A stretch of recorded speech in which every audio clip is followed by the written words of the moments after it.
요한복음 20장 14절로 15절 말씀입니다. 우리 두 절 말씀이니까요. 뜻을 생각하면서 같이 읽도록 하겠습니다. 시작. 이 말을 하고 뒤로 돌이켜 예수께서 서 계신 것을 보았으나 예수이신 줄은 알지 못하더라. 예수께서 이르시되 여자여 어찌하여 울며 누구를 찾느냐 하시니 마리아는 그가 동산지기인 줄 알고 이르되 주여 당신이 옮겼거든 어디 두었는지 내게 이르소서. 그리하면 내가 가져가리이다. 아멘. 여자여 어찌하여 울며 누구를 찾느냐라고 하는 제목으로 말씀을 전하도록 하겠습니다. 첫 번째 부활절의 내용이 담긴 본문이죠. 2000여 년 전 첫 번째 부활의 그날 있었던 일입니다.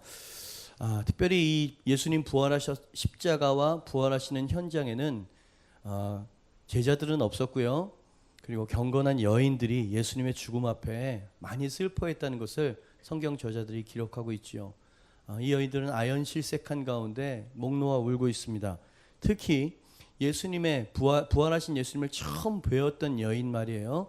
과거에 7 귀신 들렸다가 예수님께 치유를 받아서 새 삶을 얻은 이 막달라 마리아에게 있어서 예수님의 죽으심은 모든 소망과 꿈이 깨어져 버리는 그런 상실이었고 아픔이었습니다. 그래서 여인은 울고 있죠.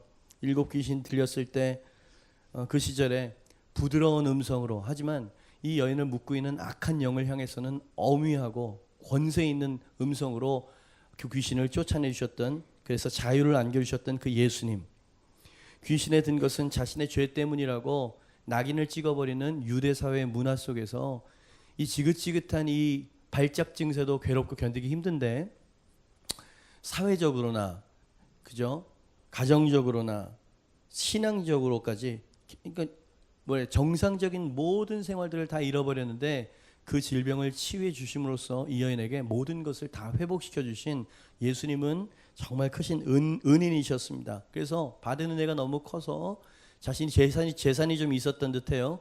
그 재산을 가지고 예수님과 그리고 그 사역을 열심히 공개하면서 3년 반 동안 열심히 예수님을 쫓아다닌 그 3년 반의 동안의 그 추억은 자신의 인생에서 가장 행복하고 가장 보람되고 가장 기뻤던 추억으로 자리하고 있었습니다.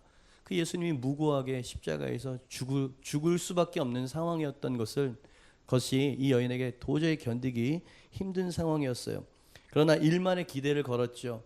혹여나 예수님께서 풀려나실까 싶은 마음에 제자들은 다 달아났는데 이 여인 막달라 마리아는 십자가 아래까지 가서 정말 선처가 내려지기를 기대하고 바라보는데 그 눈앞에서 결국 예수님은 운명해 버리시고 말았습니다. 그래서 이 경건한 여인은 울고 또 울고 있었다라고 성경에서는 이야기하고 있는 것이죠. 예수님이 돌아가셨습니다. 근데 여인 특유의 미련이었을까요? 예수님은 돌아가셨지만 예수님의 시신을 썩지 않게 하기 위해서 향유라도 발라드려야 되지 않을까라고 하는 이 갸륵한 마음이 이 여인 마음 안에 일어났습니다. 그래서 눈물을 흘리면서 새벽길을 올라가는 거죠. 부활하신 예수님을 이 막달라 마리아 혼자서 만난 걸 보니까 이 예수님의 무덤에도 이 여인 혼자 갔었던 것 같습니다. 그죠? 무섭지 않았을까요? 또 여러 가지 어떤 상황들, 돌은 누가 옮겨주냐 말이죠. 여러 가지 그냥 사랑이 이끄는 대로, 그의 어떤 미련과 아픔이 이끄는 대로 그냥 이 여인이 끌려서 이제 간 거예요. 무덤으로 갔습니다. 근데 참 이상하고 신기한 것은 봉인된 그 큰 무덤에 돌멩이가 옮겨져 있는 것을 보면서 이 여인이 깜짝 놀랍니다. 부활은 뭐 생각조차 할 수 없는 그런 상황이었죠. 이 여인은 직감적으로 생각합니다. 누군가 예수님의 대적이 예수님의 시신을 훔쳐간 거다. 이 여인은 덜컥 두려움에 사로잡히기 시작했고요. 그래서 또 이 여인은 웁니다. 그러니 막달라 마리아는 눈물의 여인이라 항상 예수님 때문에 울고 마음이 아팠던 여인이에요. 그렇게 울고 막 혼비백산하고 있는데 바로 그때 예수님께서 변형되신 모습으로 나타나셔서요. 부활체로 나타나셔서 막달라 마리아를 부르셨지만 이 예수님을 막달라 마리아는 알아보지 못했다 그랬습니다. 그래서 동산지기인 줄 알고 그 시신을 어디 딴 데 옮기셨으면 내게 주십시오. 제가 그 시신을 모시겠습니다. 이렇게 또 울면서 계속 이야기를 하는 거예요. 성경에서 아주 자세히 묘사하고 있지는 않지만 막달라 마리아의 눈은 눈물이 펑펑 쏟아지고 있는 그런 눈이었을 거고요. 그리고 초점이 흐려져서 정신이 혼미한 상태, 그렇죠. 그런 상태에 빠져서 하염없이 울면서 예수님의 시신을 찾고 있었다라고 한 게 제가 조금 더 뭐랄까요, 센서티브하게 여러분에게 설명을 드린 그 당시에 이 여인의 감정 상태였습니다. 제가 여러분에게 이렇게 주목시키고 싶은 건 뭐냐면 그 눈물 말이에요. 그 눈물. 우리는 이 여인의 얼굴을 타고 하염없이 흐르는 눈물의 의미를 우린 잘 안다 이 말이에요. 공감이 된다 이 말이에요. 이 여인의 눈물은 어떤 의미였을까요?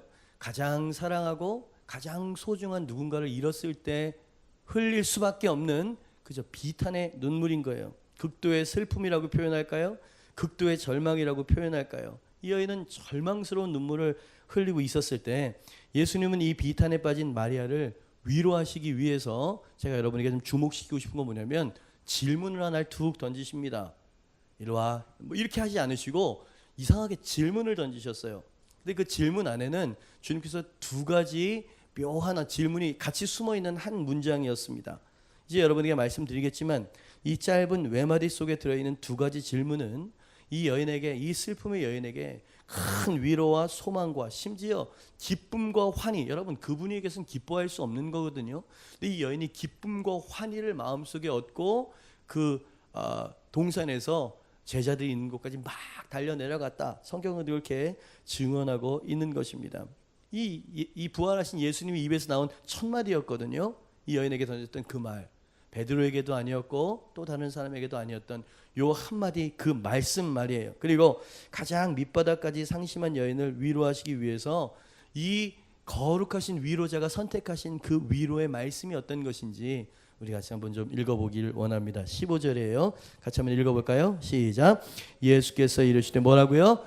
여자여 어찌하여 울며 누구를 찾느냐 됐습니다. 요 두 가지, 한 질문이었는데요. 두 가지 물어보고 계시죠. 왜 울고 있어? 그리고 누굴 찾느냐? 이렇게 주님께서 두 가지 질문을 던지고 계시는 것이죠. 그렇습니다. 질문이었어요. 그러나 이건 질문이 아니고 대답이었습니다.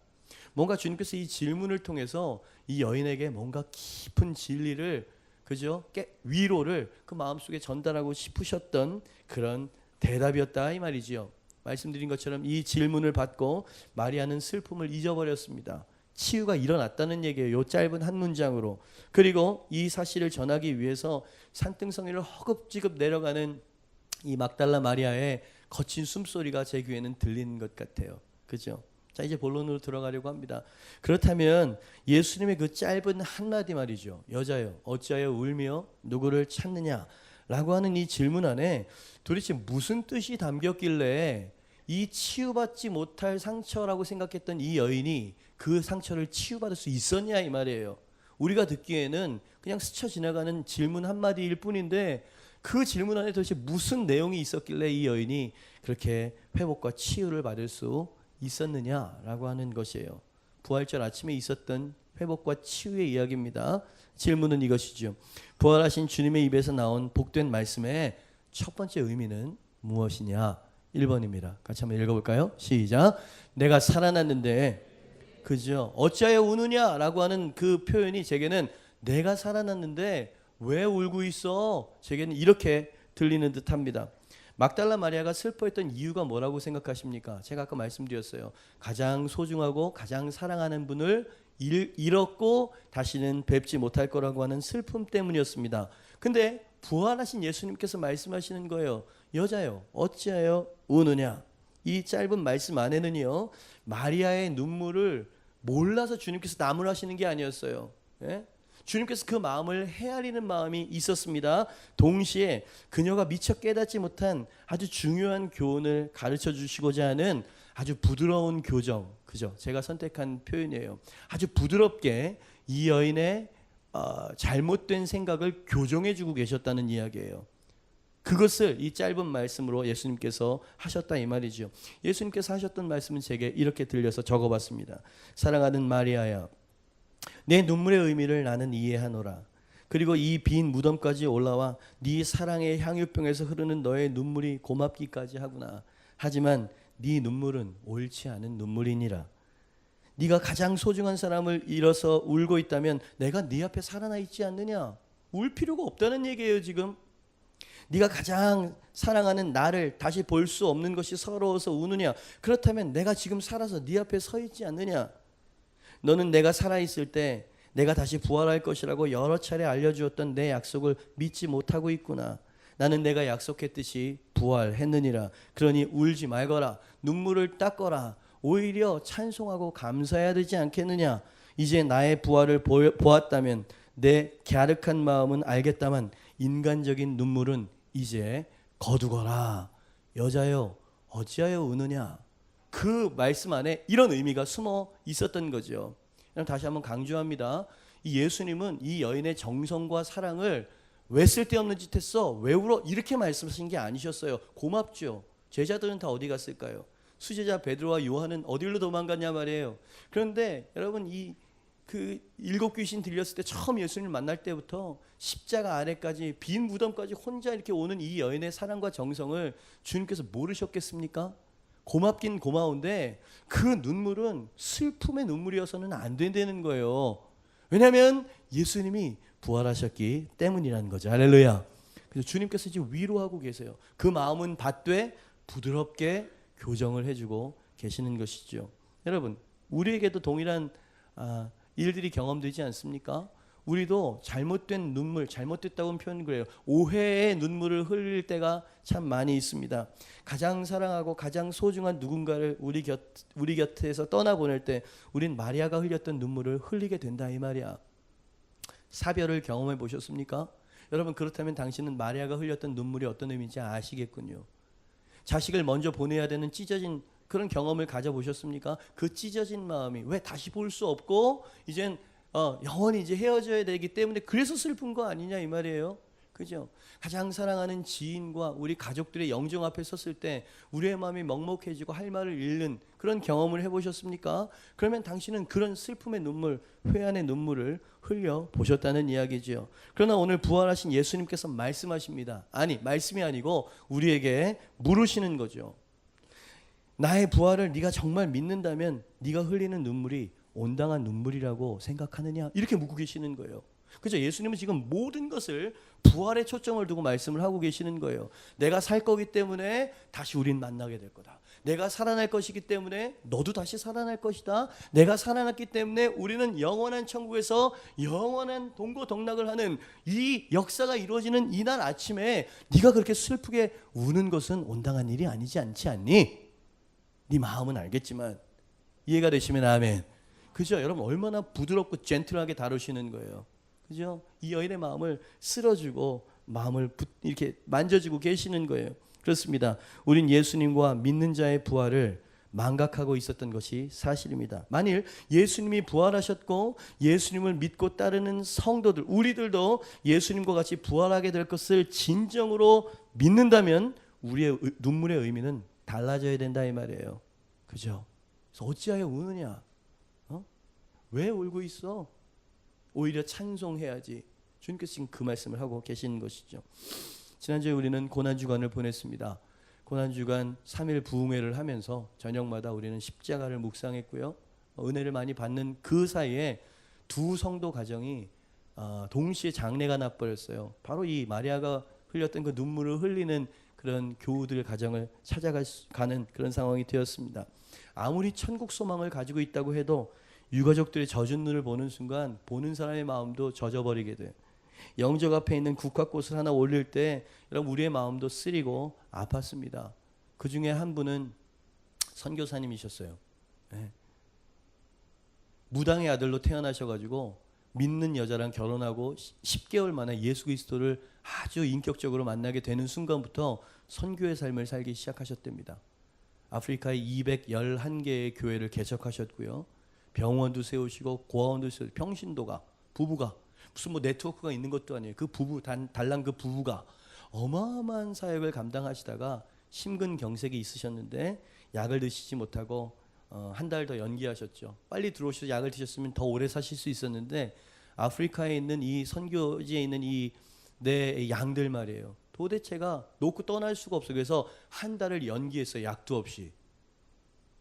이 온도가 40도가 넘어가는 그 아프리카에서 죽을 거다 위험하다 그랬는데 주님이 지켜주실 거고 때가 되면 나를 부르시겠죠 하는 마음으로 한 달을 연기하고 약 없이 한 달을 살다가 주일날 저녁에 입국하셨고 월요일날 약을 얻으러 가시는 길에서 객사를 하셨어요. 모르는 사람이 119를 불러가지고 이대 목동병원에 가서 심폐소생술을 한 30-40분 했는데 결국 돌아가셨죠. 저는 이건 순교라고 봅니다. 죽음을 당한 게 아니고 한 달을 이 영혼들에게 준 거잖아요. 그죠? 저는 순교자라고 불렀습니다. 여러분 얼마나 아픕니까? 예? 목사가 아무리 천국 소망에 대해서 이야기를 한다고 하더라도 마음이 쓰리고 눈물이 막 글썽해서 한참 울었어요. 근데 제가 위로 예배를 하면서 그들에게 이렇게 이야기를 했습니다. 평생 가장 흠모하고 사랑하는 분의 품에 고단한 육신장막을 벗고 이제 비로소 안긴 분을 향해서 슬퍼만 하는 행동은 어쩌면 어울리지 않는 행동 아니겠습니까? 평생 그분이 가장 행복해 하시던 일을 하다가 이제 됐다, 이제 집에 올라오거라 부르실 때 미련도 없이 후회도 없이 영원한 나라 존귀하신 분의 품에 안긴 분을 향해서 이것은 너무 슬프고 애석한 일이야 라고 말하는 것은 어쩌면 어울리지 않는 태도라고 생각하지 않습니까? 제가 그랬어요. 당돌하죠. 너무 슬퍼하고 있는 분들에게 전 지금 부활 소망에 대해서 이야기를 하고 있는 것입니다. 오늘 영정 속에 계신 분은 가장 좋은 나라에서 가장 사랑하는 분 곁에 계시다는 것을 기억하십시오. 예수님께서 약속하시고 친히 빈 무덤으로 확증해 주신 부활을 믿는다면 이제 그런 슬픔의 눈물은 닦으시길 바랍니다. 그럼 이 젊은 목사가 이 슬픔을 당한 선교사님 부부와 또한 가정에게 그렇게 동일하게 이야기를 했습니다. 여러분, 이것이 여자야 어찌하여 우느냐라고 하는 예수님의 본뜻이 아니겠습니까? 주님께서는 지금 넌 부활할 거야. 그리고 나도 부활했어. 라고 말씀을 하시고 계시는 것이죠. 이 부활절 아침에 저는 여러분에게 예수님의 말씀으로 여러분에게 묻고 싶습니다. 예수님께서 사망 권세를 깨뜨리시고 부활하신 이 아침에 여러분이 흘리시는 눈물의 의미는 무엇인지 생각해 보십시오. 그죠? 누구나 다 사별은 아니어도요. 마음속에 뼈아픈 눈물을 가지고 사는 법이에요. 머금으면서 사는 법이란 말입니다. 그죠? 가정이 깨지기 직전이에요. 가난해요. 질병 때문에 여러 가지 아픔 때문에 당신은 뼈아픈 눈물을 흘리고 있을지 몰라요. 그러나 여러분 이 부활절 아침에 우리가 주님 앞에 영광스러운 모습으로 서게 될 것을 아는 그 지식을 가지고도 당신은 여전히 한숨과 인간적인 눈물을 흘리시겠습니까? 그죠? 예수님이 우리에게 묻고 계셨던 것이에요. 당신이 흘리는 눈물은 쓰린 마음에서 흘리지 않을 수 없는 눈물이라는 걸 인정하지만 계속해서 흘려야 할 눈물이라고 생각하십니까? 아니면 부활의 소망을 망각하여 흘리는 감정적인 눈물이라고 생각하십니까? 만약에 인간적이고 감정적인 눈물이라면 오늘 이 부활절 아침에 마음을 새롭게 하셔야 돼요. 위로를 받으셔야 돼요. 그리고 주님 앞에 서운하고 먹먹한 가슴은 없지 않겠지만 주님 앞에 찬송을 올려야지. 찬송을 올려야지. 여러분 너무 잔인하게 들릴지도 모릅니다. 이 슬픔이 어느 정도의 슬픔인지 당신은 헤아리지 못해서 하시는 말씀이에요. 여러분 제가 존경하는 스펄전 목사님도 그 설교의 제왕이라고 하는 황제라고 하는 그 하나님의 기름 부음 받은 종도 여러분 뭐라고 말씀하셨냐면 제가 그분의 책에서 발제를 좀 해봤어요. 여러분의 가족을 잃어서 슬퍼합니까? 너무 사랑하는 누군가를 잃었나요? 그렇다면 여러분의 슬픔은 유별난 것이 아니며 예수님도 친구 나사로의 무덤 앞에서 우셨기 때문에 울어도 괜찮지만 지나치게 울지는 마십시오. 스펄전 이 종은요 주님의 부활을 확실하게 믿는 거죠. 위로하는 방법도 달라. 힘드시겠어요? 위로 받으세요가 아니라 이제 눈물을 닦으시오. 주님을 믿는다면 이렇게 말했던 거예요. 여러분이 지금까지 흘린 눈물로 충분합니다. 여기서 더 울면 그 눈물은 나쁜 눈물이 됩니다. 당신은 사랑하는 자녀를 잃었군요. 하지만 자매요, 사실 당신은 자녀를 잃지 않았습니다. 그리스도께서 보호하시고 계시는 것을 당신이 잃었다고 말하겠습니까? 천사들 가운데로 올라간 아이를 당신은 잃었다고 말하겠습니까? 당신의 자녀가 왕궁의 왕자로 모셔졌다면 당신은 자녀를 잃었다고 말하지는 않을 것입니다. 깊다. 여러분 벌써 200년 전 300년 전 성도들은요 이렇게 위로를 받았어요. 그 천국 소망을 마음속에 품으면서 영광일세 영광일세 길이 살겠네 길이 찬송하면서요 슬픔을 이겼다고요. 찬송으로 승화시켰다고요. 당신이 남편을 잃었나요? 바로 이 상당한 바로 그 집안이군요. 엄청난 충격입니다. 당신은 울지 않을 수 없을 것입니다. 하지만 누가 당신에게서 남편을 데려가셨나요? 당신에게 남편을 잠시 빌려주신 그분이 데려가시지 않았나요? 여러 해 동안 위로와 기쁨을 누린 것에 대하여 주님께 찬송하십시오. 그리고 욥과 같이 주시니도 여호와시요 거두시니도 여호와시니 여호와의 이름이 찬송을 받을지니이다 라고 말하십시오. 당신이 남편을 잃음으로써 당신의 삶이 크게 허전하겠지만 주님께서 그 허전함을 채워주실 것입니다. 당신은 주님을 잘 알고 계십니까? 그렇다면 주님은 당신에게 남편이 되어주실 것이며 아버지 없는 당신의 자녀에게는 아버지가 되어주실 것입니다. 스펄전 목사님의 이 역설적인, 아니 저는 그렇게 표현하고 싶지 않아요. 부활의 진리에 입각한 위로와 권면이 너무 가혹한 말씀이라고 생각하십니까? 저는 no라고 이야기하겠어요. 이건 가혹한 게 아니에요. 이게 진정한 위로예요. 진정한 성도에게 주시는 하늘 위로가 바로 이런 거 아니겠습니까? 그죠? 우리는 다시 만나게 될 거예요. 다시 살아나게 될 것이죠. 사도 바울도 이런 말로 서로 위로해라, 그렇게 우리에게 권면하셨어요. 데살로니가서에 보니까. 그죠? 슬픔을 당하셨습니까? 도저히 입 밖에 내놓을 수조차 없는 그런 극심한 절망 가운데 빠져 계십니까? 부활하신 주님을 이 아침에 바라보시길 바랍니다. 그죠? 그분은 부활하셨고 그분이 첫 열배가 되셔서 우리도 그분 앞에 그 나라에 영광스럽게 있게 될 줄 믿습니다. 그죠? 영광스러워요. 얼마나 주님께서 깊이 있게 다뤄주시고 계시냐 말이에요. 예? 내가 살아났어. 경망스럽지도 않으셨어요. 너무 즉흥적이시지도 않으셨어요. 그 내면 깊은 곳에 잘못된, 그죠? 갸륵하긴 하지만 왜곡된 부활에 대해서 믿지 못하는 것을 눈을 벗겨주시죠. 안대를 벗겨주시면서 위로받아. 내가 지금 너 앞에 서 있잖아. 그죠? 여자여 어찌하여 우느냐, 그 말씀 안에 담겨있는 주님의 위로였습니다. 두 번째, 예수님은 또 하나의 질문을 던지셨죠. 그 두 번째 질문에서도 예수님께서 어떤 교훈과 메시지를 전하고 싶은 의도가 있으셨습니다. 그 두 번째 질문은 무엇이었냐면, 여자여 누구를 찾느냐, 그렇게 말씀하셨어요. 또 이 말씀의 뜻은 무슨 뜻일까요? 2번입니다. 같이 한번 읽어보죠. 시작. 내가 내 사랑을 잘 안다 라고 하는 거예요. 여자여 누구를 찾느냐, 저를 한번 봐주시죠. 여러분, 예수님이 그리워서 이 새벽에 향유병을 들고 온 이 여인 온 그 이유를 몰라서 누구를 찾느냐 이렇게 물어보셨겠습니까? 우리 주님이? 아니에요. 주님은 다 알고 계시는 거예요. 오히려 예수님은 이 여인의 사랑을 깊이 느끼고 받아주셨다는 것을 표현하는 방법이었다. 저는 그렇게 묵상이 되어져요. 즉 받은 사랑에 대한 사랑의 표현의 말이 여자여 누구를 찾느냐, 이 말은 네가 여기까지 나를 찾아왔구나, 이 얘기인 거예요. 지금 그 말은 뭐냐면 내가 내 사랑을 잘 알고 있어 라고 하는 공감이죠. 이해죠. 주님께서 그렇게 위로를 하셨다 이 말이에요. 마리아야 너의 사랑이 참으로 크구나. 비록 네가 부활의 능력과 신비를 믿고 올라온 걸음은 아니었지만 오히려 사랑에 이끌려 무모하게 봉인된 무덤까지 나온 네 발길에서 나는 큰 사랑을 받고 있느니라. 베드로는 어디 있느냐? 요한과 야고보는 어디 있느냐? 내 제자들은 다 두려움의 골방에 숨어있는 이때에 네가 향유병에 눈물을 담아서 내게 나왔단 말이냐? 이게 누구를 찾느냐라고 하는 그 말씀 안에 녹아있는 주님의 마음인 거예요. 너의 사랑이 참으로 향기롭구나. 너는 어찌 그리 신실하단 말이냐? 내가 너의 7 귀신을 쫓아낸 이후로 너는 언제나 나를 찾더구나. 십자가 곁에서 네가 애통해하는 울음소리를 내가 들었노라.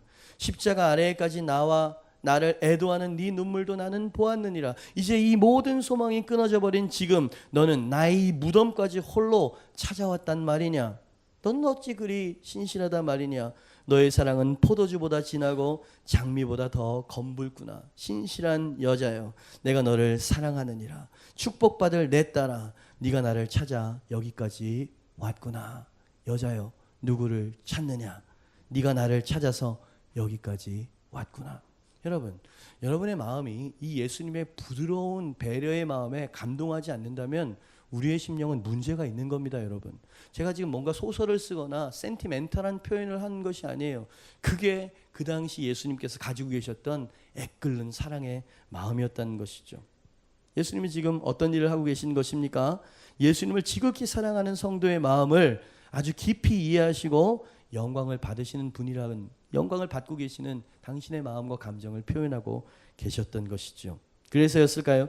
예수님은 처음에는 여자여 이렇게 부르셨습니다. 근데 곧 이어서 마리아야 그러셨어요. 영어 성경을 보니까 메리 그러셨어요. 메리. 이 여인의 이름을 부르셨어요. 이름을 부른다는 건 친밀하게 부르는 거예요. 야 이것도 아니고 저기 누구 형제님 이것도 아니에요. 관홍아 마리아야 간복하시고 계시는 중이신 거예요. 만일 당신이 고단하고 눈물 많은 세상 속에서 예수님을 사랑하고 여전히 그분을 찾고 있는 분이라면 그분은 당신의 이름을 다정스레 불러주시는 분이라는 계시예요. 그죠? 시련의 때 우리가 인내해야 되는 이유가 어디에 있습니까? 여러분 이렇게 인내로 주님 앞에 우리의 눈물병 향유를 주님 앞에 쏟아붓고 가지고 나아갈 때 주님께서 우리의 이름을 불러주신다는 얘기예요. 착한 성도야 신실한 내 딸아. 여러분 그 음성을 들을 수만 있다면 당신의 모든 슬픔은 안개처럼 사라지게 될 거예요.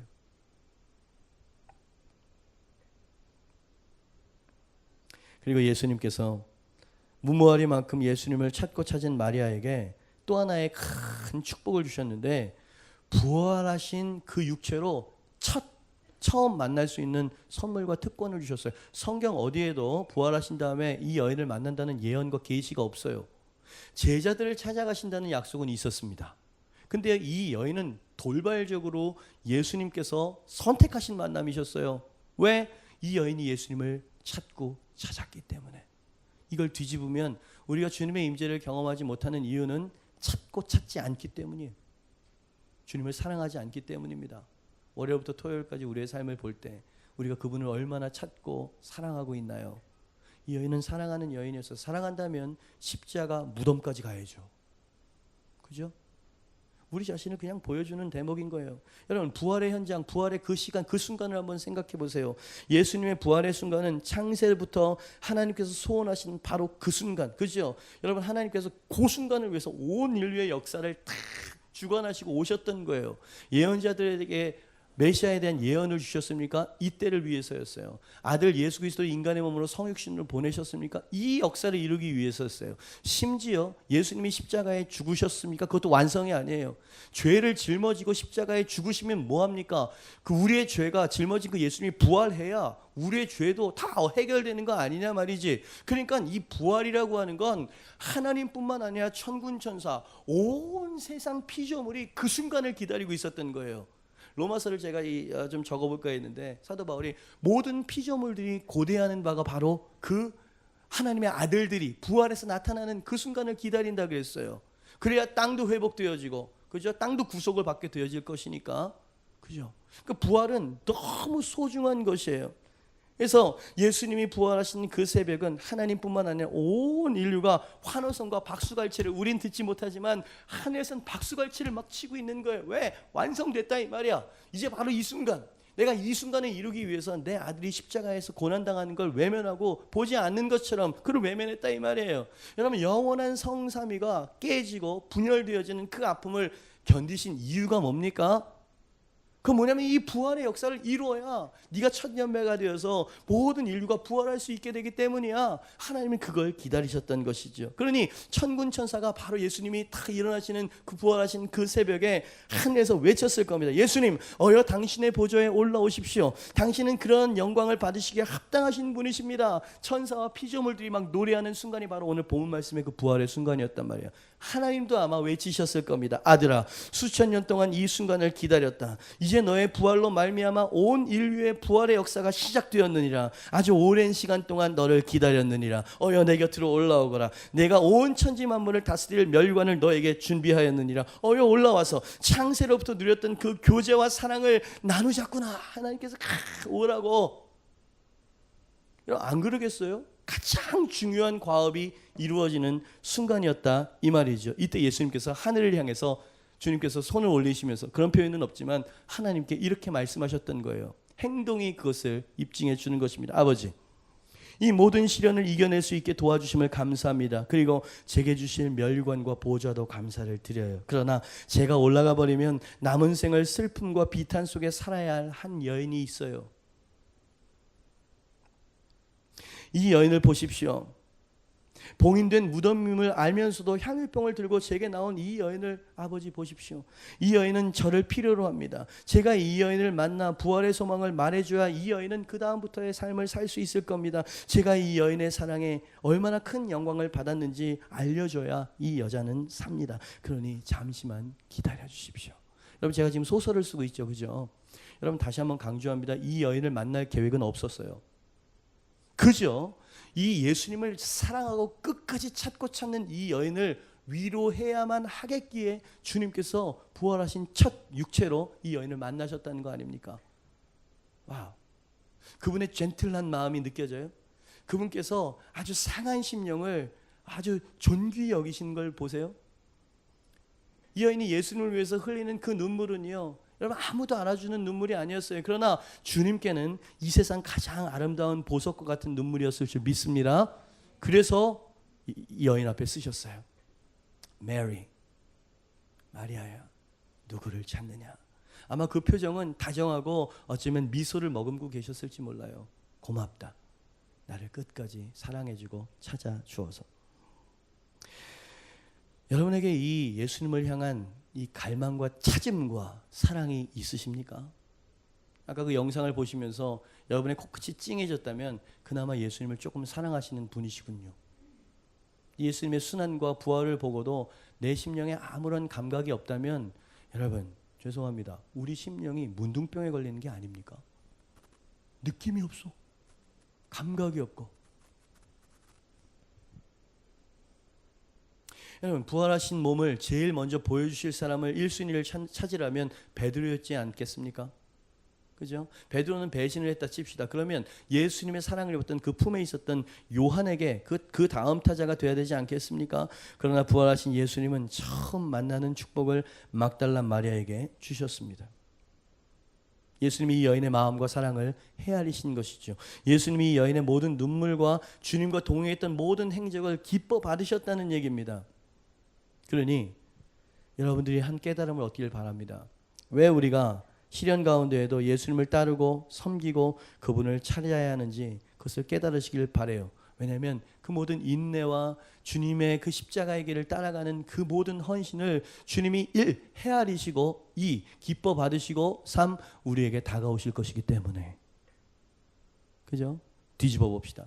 당신이 정말 주님의 임재와 당신과의 특별한 만남을 주님께서 주선하시고 찾아오시고 하나님의 영광과 임재 안에 위로와 치유를 받기를 원한다면 당신은 주님을 찾고 사랑해야 돼요. 베드로에게 오셔서 맨 처음 질문하셨던 게, 요구하셨던 게 사랑 아니었습니까? 네가 이 사람들보다 나를 정말 더 사랑하냐? 여러분, 주님은요, 마음과 뜻과 정성을 다해서 주 너의 하나님을 사랑하는 것이 율법의 최고라고 말씀하셨어요. 그러니까 감정을 너무 무시하지 마세요. 주님을 향해서 내가 생각하고 있는 그 시간을 여러분 가볍게 여기지 마세요. 사랑한다면 생각나게 돼 있고 사랑한다면 그분을 위해서 뭔가를 하고 싶어지는 법이에요. 그러나 이 마음이 없다면 그것 때문에 우세요. 여러분의 사별의 아픔과 여러분 앞에 있는 슬픔, 이런 것 때문에 울지 말고, 왜? 그 모든 것들은 회복될 거예요. 내가 세상 만물을 새롭게 하노라 그러셨어요. 주님께서 모든 만물을 새롭게 하실 거예요. 영광스러운 세상, 영광스러운 처소를 예비하시고 우리를 부르실 거라고요. 그러니까 그런 슬픔의 눈물은 흘리지 말고 당신의 마음이 애통하고 주님을 사랑하는 마음이 없는 것으로 우십시오. 당신의 자녀가 하나님을 경외하지 않는 것으로 우십시오. 그게 우리가 흘려야 될 진짜 눈물이에요. 예수님께서 그러셨어요. 십자가에 못 박혀 짊어지고 막 가시면서 쓰러지셨을 때 여인들이 통곡을 했다 그랬어요. 아직 돌아가시기 전이죠. 그때 예수님께서 뭐라 그러셨냐면, 나를 위하여 울지 말고 네 자녀들을 위해서 울어라 그러셨어요. 제루살렘, 제루살렘, 예루살렘아, 예루살렘아, 내가 네 자식들을 암탉이 그 새끼들을 품듯이 얼마나 여러 번 품으려고 불렀는지 너희들은 알지 못하느냐. 그러나 너희가 나를 거절했다. 그래서 주님께서 우셨죠.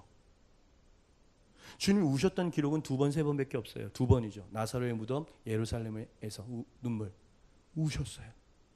주님은요, 그러니까 세상의 어려움과 시련과 가난과 박해, 이런 것들은요, 주님이 이길 수 있었어요. 왜? 부활할 거니까. 영광 가운데 부활하실 거니까 그 모든 걸 이기셨는데 그 부활에 참여할 수 없는 영혼들을 보시면서 우셨어요. 그래서 우린 전도하자고 이 캠페인을 하고 이 운동을 하는 거예요. 그런데 우리 눈물이 뒤집어져 바뀌었어. 이기적이죠. 내 자신 부활에 대해서 전혀 생각하고 있지 못하고 주님께서 이루어 놓으신 일에 대해서 신뢰하지 못하고 있군요. 그래서 울어요. 주님께서는 그런 눈물을 그쳐 이제 그치고 나와 함께 소망 가운데 같이 걸어가 보자. 그죠? 색다른 시각이었어요. 그죠? 부활하면 와 주님 계란 뭐 이러면서 전혀 마음속에 감동도 없고 어떤 사람은 조금 좀 생각이 있는 사람은 이건 기독교의 계란이 어디서 유래된 거야 뭐 이러면서 그 마음은 냉랭해져 갈 뿐이죠. 근데 의외의 이 빈무덤 그 현장에서 우리의 마음을 적시는 그런 묵상이 제 마음속에 스미더라고요. 우리 주님이 얼마나 좋은 분이십니까? 그죠? 배신자에게 가셔도 네가 날 사랑하니 그러면서 다시 회복하시고 사도의 자리로 보내시고요. 도마에게는 그래 의심하고 그냥 믿음에서 떨어지는 자가 되지 말고 못자국과 창쪽에 손가락 집어넣어봐. 우리 주님이 얼마나 우리를 다정하게 대해주시나, 얼마나 깊이 있게 대해주시나. 그죠? 물질이 없어서 울 수밖에 없어요. 주님도 가난하셨습니다. 가장 소중한 친구에게 배신을 당했어요. 이 상처는 아물지 못할 것 같아요. 예수님도 배신을 당하셨어요. 형제 자매에게, 제자들에게. 그분이 부활하시면서 주님께서 Don't cry. 울지 말래요.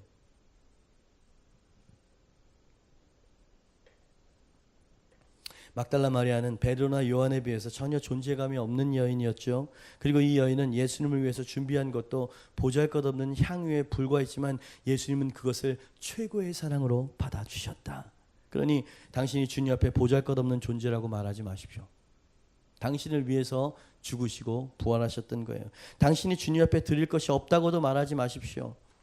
이 눈물 한 방울이면, 그 가슴에서 흐르는 눈물 한 방울이면 그분이 영광을 받으십니다. 주님은 당신의 사랑, 당신의 향유, 당신의 눈물이면 온 우주를 세우시고 뒤로 하시면서까지 당신에게 오실 수 있는 분이라는 것을 이 부활절 아침에 마음속에 새기고 위로를 받으세요. 어쩌면 오늘 그 상당한 가정, 두 가정이 올지 모른다는 이야기를 들었는데 어떻게 될지 모르겠습니다. 2부 예배 오실까요? 근데 저는 이 메시지로 다시 한번 위로를 하고자 해요. 두 분 다 예수 그리스도 안에서 죽으신 분이셨습니까? 그렇다면 그분이 있는 곳은 가장 영광스럽고 가장 행복한 곳입니다. 여러분, 이 확신이 있어야 시련을 이길 수 있을 거 아니에요. 이 확신이 있어야 난관이 와도 믿음 가운데, 인내 가운데 기도할 수 있을 거 아니냐 말입니다. 그러니까 이 시대에는 부활신앙이 사라져버려요. 부활신앙이. 십자가를 강조하는 것도 좋습니다. 그러나 여러분, 십자가보다 더 영광스러운 건 뭐냐면 부활이에요. 부활. 사도신경의 맨 끝부분을 아십니까? 갑자기 끝부분 하려는 게 생각이 잘 안 나네요. 몸이 다시 사는 것과 영원히 사는 것을 믿사옵나이다. 다시, 몸이 다시 사는 것과 영원히 사는 것을 믿사옵나이다. 여러분, 우리 몸이 다시 변화되어서 부활해서 살 것을 믿습니까? 데살로니가서, 여러분 여기저기 성경에 그것이 다 예언이 되어 있고, 사실 보니까 예수님이 살아계셨을 때도 부활이 없다고 하는 사두개인과 싸우고 논쟁을 하셨어요. 부활이 있다는 겁니다. 우리 육신의 부활이 있다는 거예요. 여러분, 그 부활, 우리가 죽어서 주님 앞에 부활한 몸으로 다시 서게 될 때 여러분, 눈물도 없고 질병도 없고 사별도 없고 여러분, 배신도 없고 상처도 없고 아무것도 없는 그런 영광스러운 모습으로 주님 앞에 서게 될 거래요. 초대교회 교인들은 이걸 믿었고 여기에 모든 것들을 걸었어요. 때로는 저희 집에 있는 우리 아이들이 어릴 때 갖고 놀던 인형이 있어요. 인형을 앉혀놓고 제가 설교하는 느낌을 받을 때가 많아요. 이 강단에서. 무슨 말인지 아세요? 여러분이 오늘 이 메시지를 듣고요, 그냥 마음속에 짠한 감동만 얻어간다면 여러분, 그거는요 주님께서 책망을 받을 일이에요. 기억하십시오. 제가 이 단어를 아주 잘 선택하고 여러분에게 드리고 있어요. 그거는 믿음이 없어서 그렇지가 아니라 책망, 이 메시지를 듣고도 이 부활의 영광을 정말 이 메시지를 듣고도 여러분들이 그냥 육으로 살고 세상에서 산다면 그 다음엔 책망이 와요.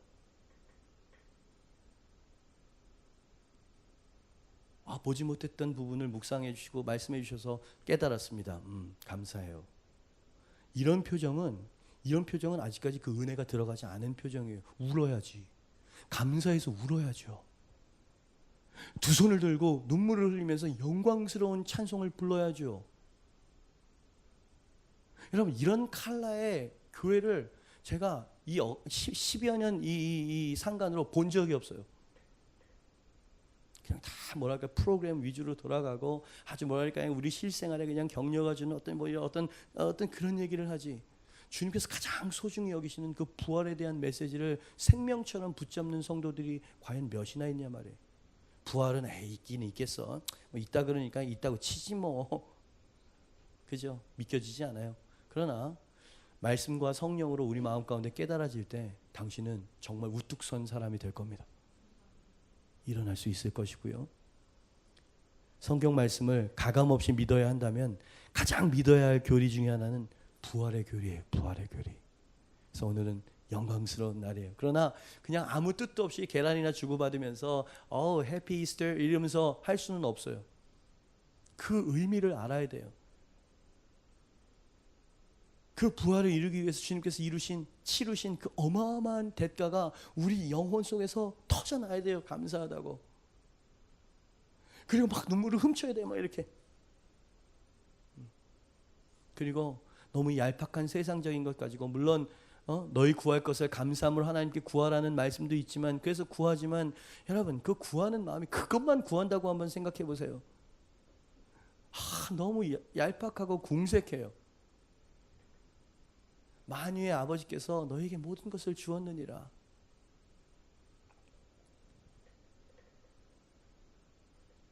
그러니 기억하십시오.